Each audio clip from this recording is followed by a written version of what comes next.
भारत की खोज किसने और कैसे की। स्वागत है आप सबका आज के इस वीडियो में। दोस्तों, भारत का इतिहास ना जाने कितने रहस्यों से भरा है। भारत एक प्राचीन देश है जो अपने बीते सालों में हमेशा से हर मामलों में परिपूर्ण रहा है। न केवल धन वैभव से बल्कि प्रकृति से भी हमेशा से परिपूर्ण रहे हैं और इसीलिए भारत पर लोगों की बुरी नजर भी रहती है। उसी समय यूरोप के लोग पूरी दुनिया में व्यापार करना चाहते थे। भारत में व्यापार करने के लिए उन्हें समुद्री मार्गों का पता नहीं था। उस समय अरब के लोग भारत के रास्तों को जानते थे, लेकिन उन्होंने यूरोप के लोगों को मार्गों के बारे में नहीं बताया। वास्को डी गामा पहले शख्स थे जिन्होंने भारत के समुद्री मार्गों को खोज निकाला था। कोलंबस भी भारत को खोजने गए थे, लेकिन अमेरिका जा पहुंचे। हालांकि आजकल पढ़ाया जाता है कि भारत के समुद्री मार्गों की वास्को डी गामा ने खोज की थी।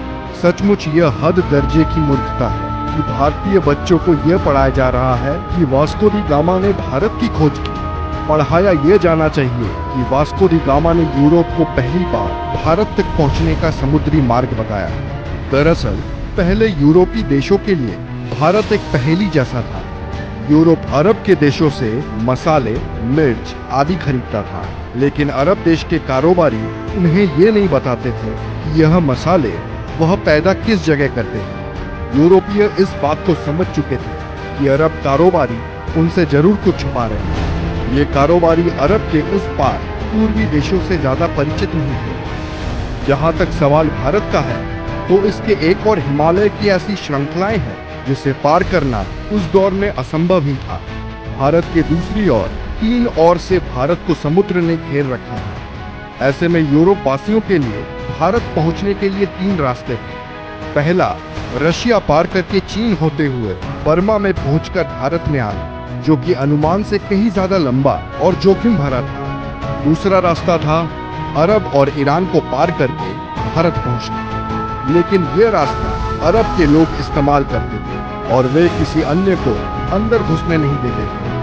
तीसरा रास्ता समुद्र का था, जिसमें चुनौती देने वाला सिर्फ समुद्र ही था। वास्को डी गामा एक पुर्तगाली नागरिक था जो पेशे से एक नाविक था। इसका जन्म 1460 ईस्वी में पुर्तगाल के साइनस में माना जाता है। उस समय में अरब के लोग यूरोप में मसाला बेचा करते थे, जो वो भारत से लाते थे।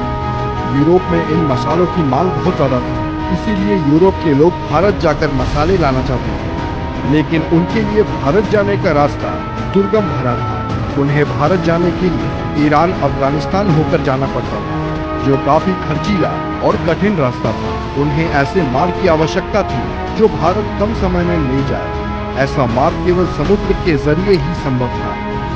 वास्को डी गामा ने भारत के इन रास्तों की खोज करने की और इस ऐतिहासिक सफर पर निकल पड़ा।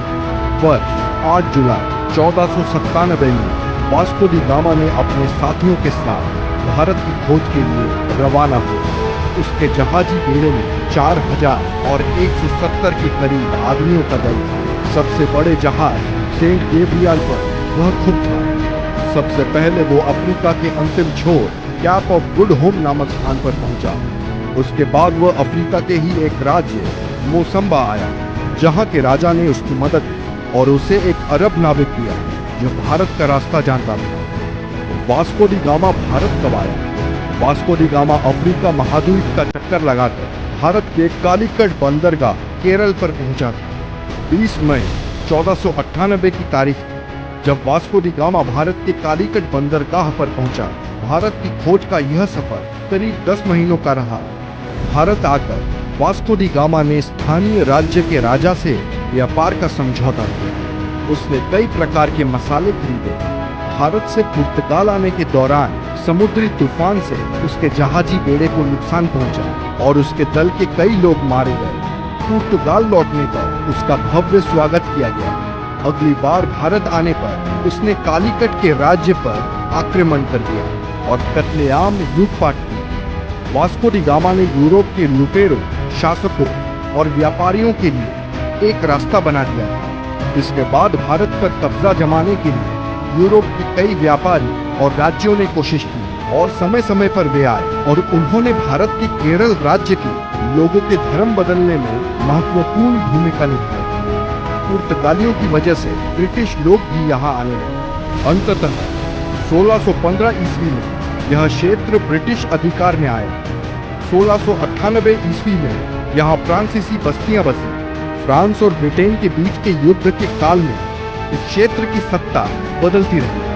1503 में वास्को पुर्तगाल लौट गए और 20 साल वहां रहने के बाद वह भारत वापस चले गए। 24 मई 1524 को वास्को दी गामा की मृत्यु हो गई। लिस्बन में वास्को के नाम का स्मारक है। इसी जगह से उन्होंने भारत की यात्रा शुरू की। दरअसल 1492 में नाविक राजकुमार हेनरी की नीति का अनुसरण करते हुए किंग जॉन ने एक पुर्तगाली बेड़े को भारत भेजने की योजना बनाई ताकि एशिया के लिए समुद्री मार्ग खुल सके। उनकी योजना मुसलमानों को पछाड़ने की थी, जिनका उस समय भारत और अन्य पूर्वी देशों के साथ व्यापार का एकाधिकार था।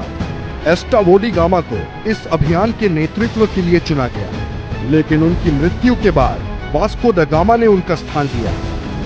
ये कहना कि भारत की खोज कब हुई महज एक बेतुका सवाल है। भारत किसी की खोज का मोहताज नहीं है।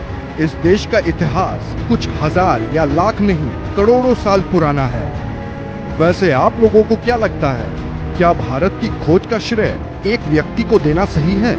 अपने व्यूज हमें कमेंट सेक्शन में बताएं। वीडियो अच्छी लगी हो तो लाइक करें, शेयर करें और ऐसे ही अमेजिंग वीडियोस के लिए हमारे चैनल को सब्सक्राइब करें। मिलते हैं अगले वीडियो में।